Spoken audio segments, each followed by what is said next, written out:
Monsieur Sylvestre Emmanuel.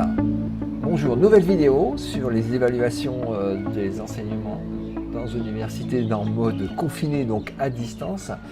On va parler aujourd'hui dans cette vidéo des épreuves orales, individuelles ou collectives, de façon synchrone. C'est aussi une particularité sur ces types d'épreuves-là. Est-ce que tu peux nous décrire un petit peu ce type d'épreuve? Alors rapidement, en fait, les étudiants vont recevoir une consigne pour la réalisation d'une présentation orale avec la durée de l'épreuve. Donc, soit ils ont un temps de préparation en découvrant le sujet, où ils sont mis dans une salle d'attente, par exemple. Ils vont pouvoir travailler pendant 15, 20, 30 minutes sur le sujet. Et puis après, va se dérouler cette épreuve donc, par visioconférence. Et puis avec un temps limité, en général, on est sur une quinzaine, vingtaine de minutes de présentation orale. Ici, du côté de l'enseignant, ce qui va être intéressant de travailler, ça va être de travailler sur une grille critériée pour analyser cette prestation orale et pour éviter de nombreux biais qui vont être liés à cette évaluation. Alors c'est vrai pour une modalité d'évaluation à distance, mais c'est également vrai pour des modalités d'évaluation orale qu'on peut avoir en situation présentielle. D'accord. Tu peux donner des exemples des descriptions d'évaluation de ce type? Alors, par exemple, on peut donner des cas analysés à un étudiant, donc une étude de cas, un temps de préparation là-dessus, et puis il va devoir présenter son analyse devant le jury. Ça peut être aussi de présenter un poster qu'il aura réalisé par ailleurs. Donc ça, c'est des méthodes qui peuvent être complémentaires avec les productions individuelles qu'on avait vues dans la troisième vidéo.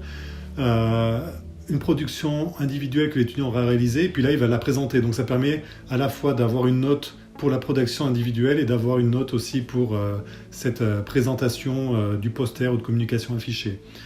Ça peut être aussi de présenter une soutenance suite à un rapport qui a été réalisé, un compte-rendu de pratique ou d'observation. Si on travaille sur une analyse de set de données, par exemple, là, on peut demander aussi un complément avec une présentation orale. Ça permet aussi d'éviter d'avoir des dispositifs de surveillance trop élevés sur les productions individuelles.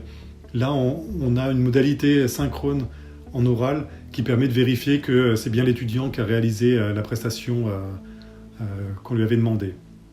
Mais ça peut être aussi des épreuves collectives, hein, comme l'organisation d'un débat entre plusieurs étudiants.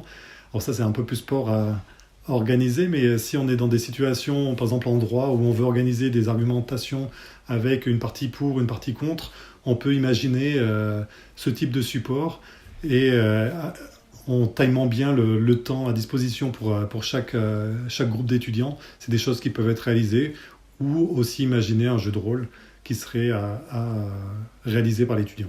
Alors dans le document initial que vous avez préparé, vous faites aussi, prenez en compte toutes les considérations que doit mettre en place, prendre en compte l'enseignant. Oui. Alors là, au niveau de la préparation de l'épreuve, ça va être relativement simple à mettre en place. Il faut bien choisir le sujet, mais ce n'est pas forcément des choses qui sont très complexes. Un peu plus de temps peut-être pour développer une bonne grille d'évaluation. Ça, c'est vraiment important de travailler sur cette grille et de communiquer ces critères d'évaluation aux étudiants. Au niveau organisationnel, il y a quelques points à prendre en compte. C'est la durée de l'épreuve, de bien fixer le planning de passation. Ça, c'est comme pour une modalité en présentiel, hein. Il y a quand même un travail à faire sur le planning de passation lorsqu'on a un grand nombre d'étudiants. D'imaginer aussi peut-être de recruter des évaluateurs supplémentaires, de les former à la grille d'évaluation qu'on aura mis en place. Et puis de paramétrer la salle d'examen, d'imaginer s'il faut mettre en place une salle d'attente pour les étudiants. Est-ce qu'il y a quelqu'un qui est là pour les accueillir dans cette salle d'attente pour vérifier que tout est OK au niveau du son, au niveau de la caméra? Ça permet de réduire le stress des étudiants aussi s'il y a quelqu'un qui les accueille, par exemple un assistant du cours ou quelqu'un qui est recruté pour l'occasion.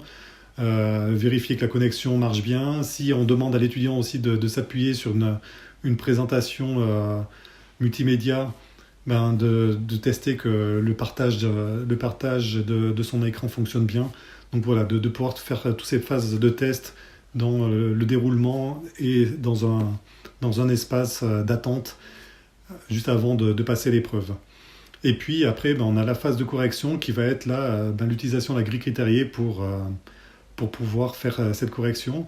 Un conseil qu'on peut donner aussi, c'est comme là on est dans une situation synchrone, on peut utiliser la fonctionnalité d'enregistrement de la passation. Donc soit on corrige en live ce qui se passe habituellement lors d'une épreuve orale en présentiel, soit là on a la possibilité de déporter cette correction après l'épreuve, donc d'être plus présent aussi pour interagir avec l'étudiant et d'utiliser la fonction d'enregistrement pour réévaluer a posteriori cette prestation. Très bien, alors ça c'est côté enseignant, et maintenant si on se passe du côté étudiant, quel est le déroulé de ce type d'épreuve? Donc l'étudiant va recevoir par email sa convocation à l'épreuve avec les informations de connexion. Il va arriver dans une salle virtuelle. Donc comme je le disais tout à l'heure, ça peut être une salle d'attente. Il va avoir son sujet qui va lui être attribué. Peut-être du temps pour préparer cette épreuve, ça dépend le format que vous utilisez dans votre enseignement. Ensuite, c'est la phase où il va devoir faire sa prestation orale, avec des interactions ou non avec le jury. Fin du temps, les enseignants peuvent apporter des commentaires sur la prestation, et puis déconnexion de la salle.